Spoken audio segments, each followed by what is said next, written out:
So, do you want to know what comic book covers to buy this week?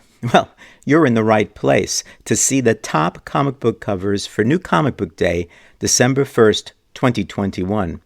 Oh, I almost forgot. And a classic 1960s cover to boot. Stay tuned for the video. Anachronic.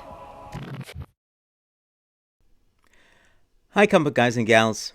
I'm Joe, and welcome to Anachronic Comics. I'm really excited about this week's cover, so let's get right down to it. This week's top cover from the 1960s is the Jack Kirby classic, Strange Tales 107. Now, the key to why Strange Tales 107 is iconic, in my view, is the Kirby straightforward action scene on the cover. Strange Tales 107 is from April 1963 and was distributed to newsstands in January of 1963. This issue is 36 pages long, but it includes 10 pages of paid advertisement, and it cost 12 cents. So I already mentioned that the cover is by Jack Kirby. Saul Brodsky inked the Kirby pencils. Now, back in 1963, when Johnny Storm became the Silver Age version of the Human Torch, and Namor made his first Silver Age appearance in Fantastic Four #4, the fans began writing to Stan Lee, saying, "Hey Stan, when are you going to get the Human Torch to fight Namor the Submariner like they did in the Golden Age?" Well, in this issue, the epic battle, long awaited by fans, and demanded by fans actually, came to life with the Human Torch and the Submariner squaring off in The Master of Flame versus the Monarch of Sea. Another Stan Lee classic title.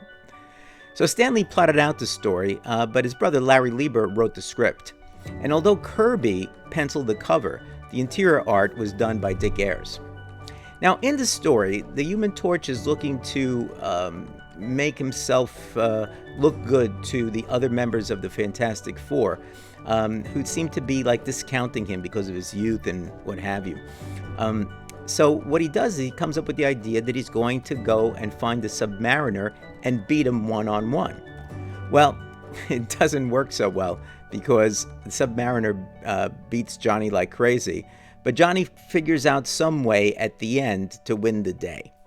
Now, keeping the standard trade dress for Strange Tales 107, Kirby recognized that there was no need to go beyond just showing the Human Torch and the Submariner in their natural habitat, so to speak.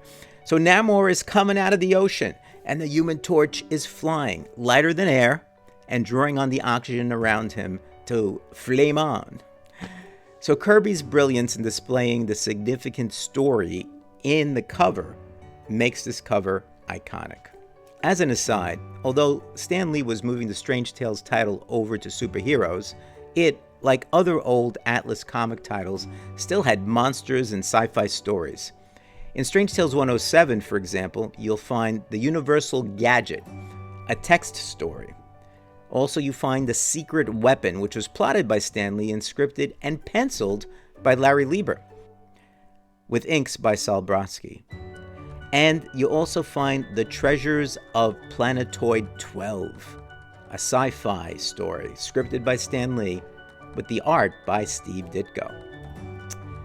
Now, one interesting fact here. The comic book has a statement of ownership, which was required under the law at that time. I'm not sure if it's still required today. And in there, it always disclosed the circulation over the past 12 months. And here, the per-issue circulation for Strange Tales from October 1961 through September 1962 was 136,637 issues on average each month. Nice amount. Now, I just want to remind you that sometimes the comic books I feature are delayed a week or two. So I don't repeat the cover as a top cover because I already highlighted it.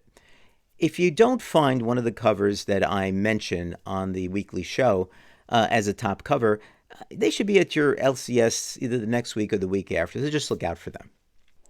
No premium cover this week, but I do have a series. Marvel is celebrating the legacy number 750 of the Avengers, with 11 dope covers for Avengers number 50, including some throwback Jack Kirby art. So let's take a look.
Wow, there's more than one cover to buy in that group.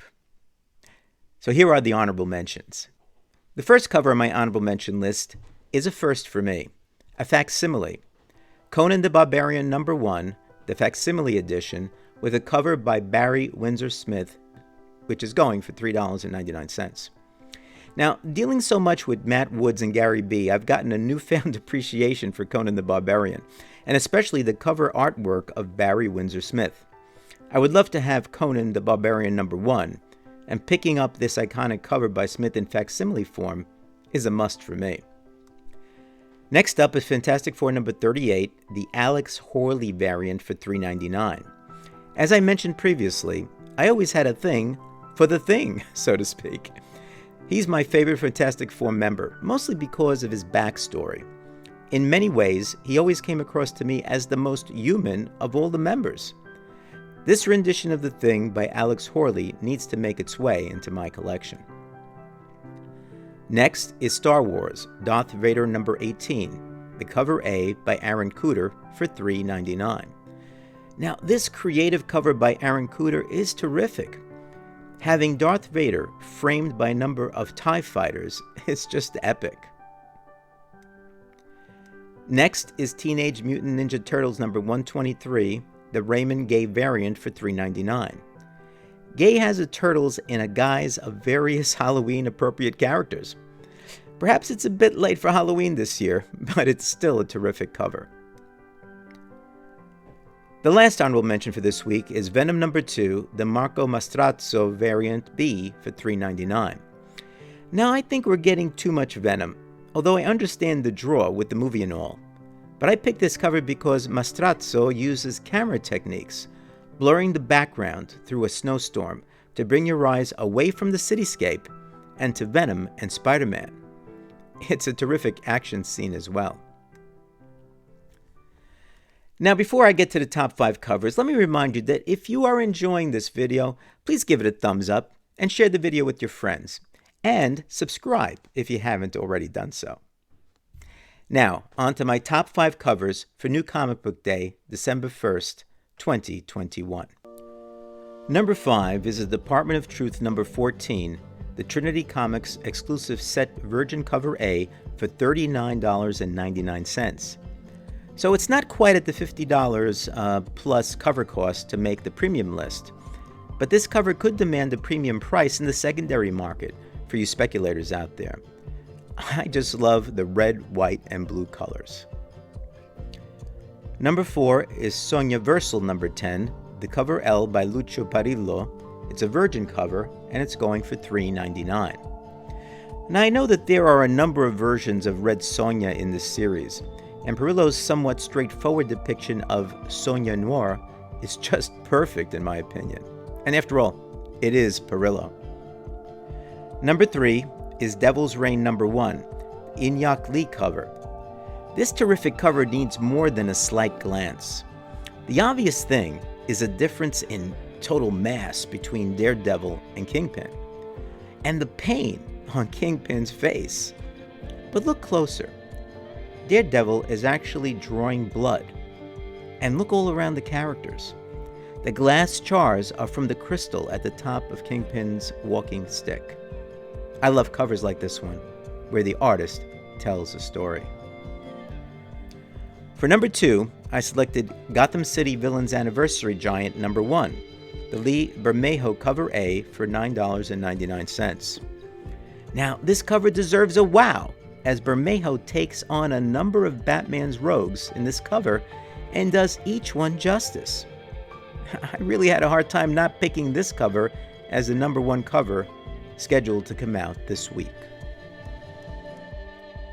Finally, my #1 cover for New Comic Book Day, December 1st, 2021, is Captain Marvel #34, the Art Germ Virgin variant for $3.99. Hey, this is another wow cover. Marvel shooting across space with a clamor of color. Like my alliteration? A clamor of color all around him. So much so that he blends into it. Stanley Artgerm Lau produces another clear cover buy that will look great on anyone's comic book room wall. So remember to leave a comment on the covers I picked or any other cover that you would buy solely based on the cover art. So many covers, so little cash. Thanks for watching. Be well, and I'll see you soon.